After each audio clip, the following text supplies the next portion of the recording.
Okay, sorry, I had to stop the video for a hot second, but I took the back off.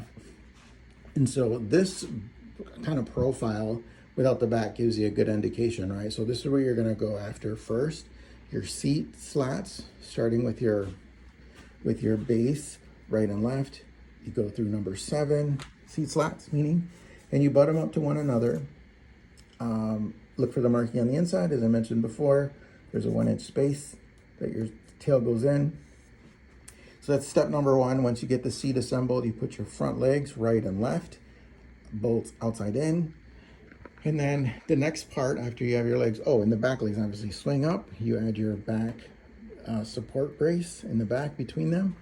And one of the things I'm going to suggest that you do, the next part after you have your base, your seat, and your legs up is your arms, right? One of the things I'm going to suggest is, again, these are all countersunk. On the arms particular, because you have very little real estate there to catch, I recommend just let it stick out for a little bit from the top, and then just find the hole and then just set it in there, and do the kind of the same thing with the front. And then you found home base, I call it, and then just sink them in. Pretty simple, okay? And then the last thing that goes on is your back. Once you get that centered, you have the 2 screws underneath, under the seat, to keep it from shifting as people sit in. And then from the back, you have 2 on each side, okay? So they're all 2-inch. Just go flush to the top from the back, because if you go any deeper than that, especially on the back, you'll run the risk of puncturing the front of the back, right? So we want to avoid that. But that's pretty much it. That is how this chair is assembled. If you run into any issues whatsoever, you make sure you call me. You can FaceTime me and I can walk you through this.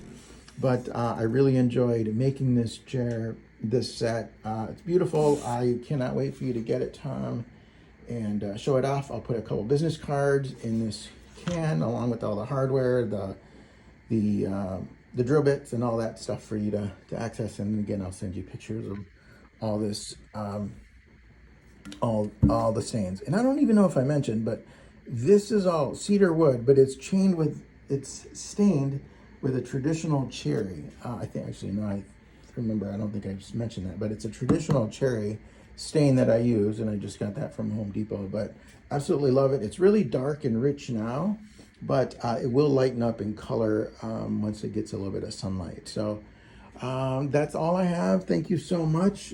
Again, 612-423-1468. If you have any questions, comments, any all feedback is welcome. Thank you so much. Have a good day.